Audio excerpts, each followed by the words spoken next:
David, we're going to start by talking about I've been Andre. looking Look, forward to we're this. all sort of looking at ourselves, trying to figure out what's going on. Andre Mhm. Fortin coming out the other day after this whole English week at Quebec, at the Quebec City CJAP Garneau, where the other parties and the premier actually was walking down the hall and simply said, it's a bad idea. And I know all his ministers basically said the same.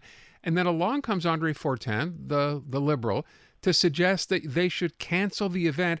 My understanding, David, the only party that actually demanded that. So what's going on here?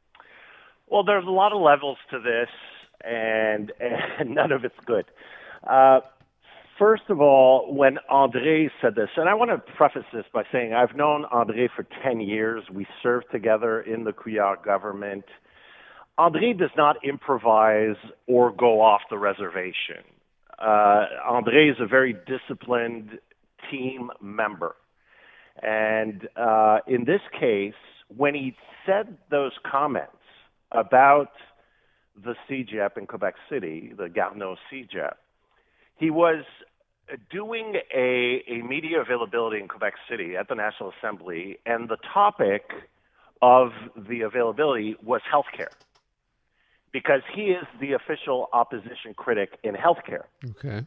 But when he prepped this, and he prepped this with the Liberal Party communications team at the National Assembly, as you always do, regardless of what the topic of your media announcement is going to be, you have to be ready for any kind of questions regarding the news of the day.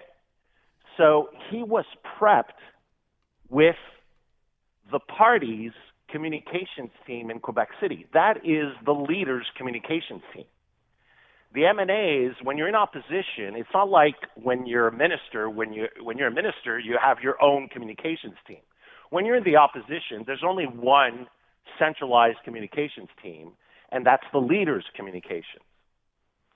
So my take on this, Aaron and Natasha, is that the line didn't come from André Fortin. It came from Marc Tanguay's communications team. And so, because André Fortin, he knows how the game is played, you don't start talking about an issue that is not yours. Whether you're a minister or an opposition critic, you know that if this comes up, you're going to give the party line, and that's it, and the critic is going to take over. So he is not responsible for the French language in the Liberal Party, and he's not responsible for higher education, as you pointed out, and as she pointed out in your interview with her, with Marwa, Marwa Risky yeah. is the critic that was supposed to respond to this. Mm-hmm. So this is one thing.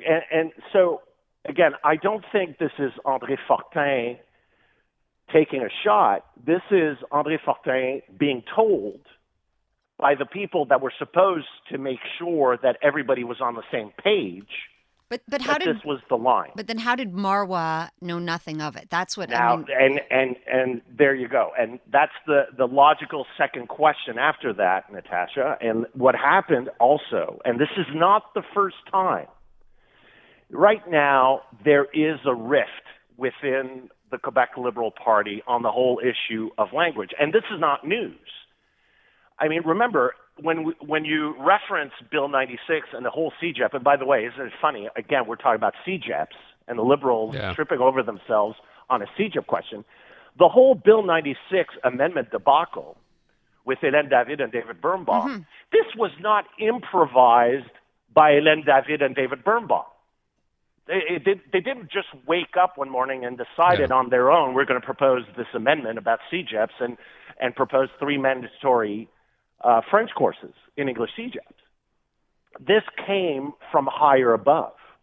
And right now, within the Quebec Liberal Party, there is this massive rift because since 2018 and the defeat of Philippe Couillard in 2018, and this was repeated again in 2022 with Dominique Anglade, there is this issue about should the Liberals go down the path of being basically just barely less nationalist on the French language issue than the CAQ, Or should they be basically what liberals have always been and be closer to, okay, this is who we are, and we defend our principles, which means that, yes, promote and protect the French language, but you don't trample on the minorities' rights while doing it.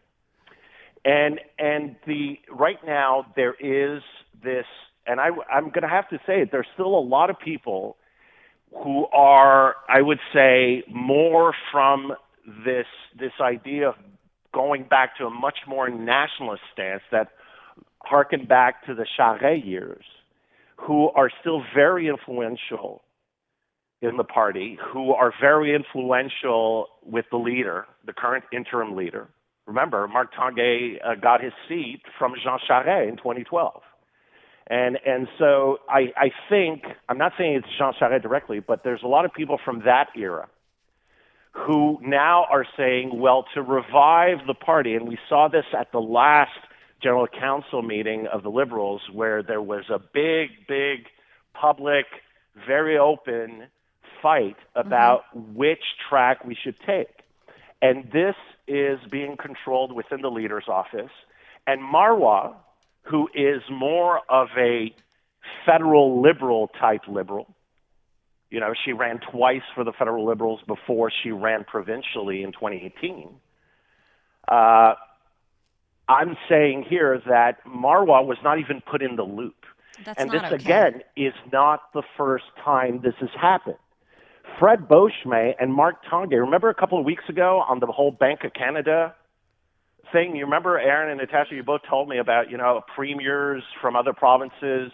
Yeah, Yes. telling the know, Bank of Canada governor that, yes, they should not raise interest rates, yeah. And that went to Quebec City as well. And during the same morning, Fred Beauchemin said one thing, and Marc Tanguay said another on the very exact same question. There's no David, cohesion we're here. going to run out There's of no time, but I cohesion. mean, Oh, I'm sorry. It is complicated, but there's a lot in there. But Yeah. you're describing a situation that basically tells us what we already knew, which is this party is somehow, and I'm going to use this word, maybe I'm wrong, is in disarray. The left hand doesn't seem to know what the right hand is doing.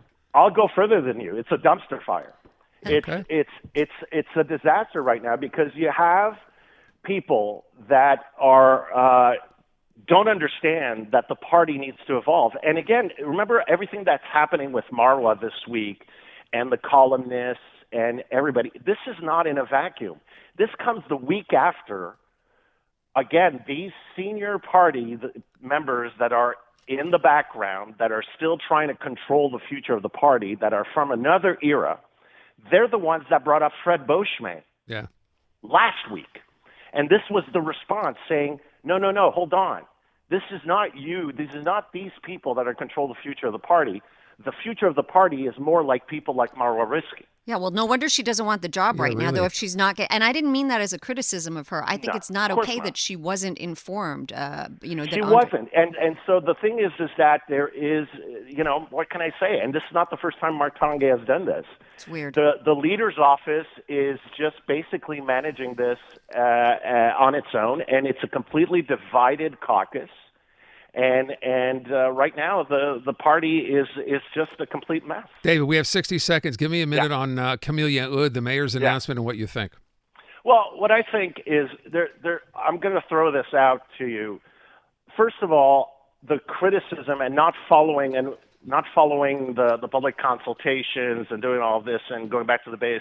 You already had all these analyses about it. But there are 2 points about people, you know, screaming and yelling about Camille Yaoud, which I totally agree with.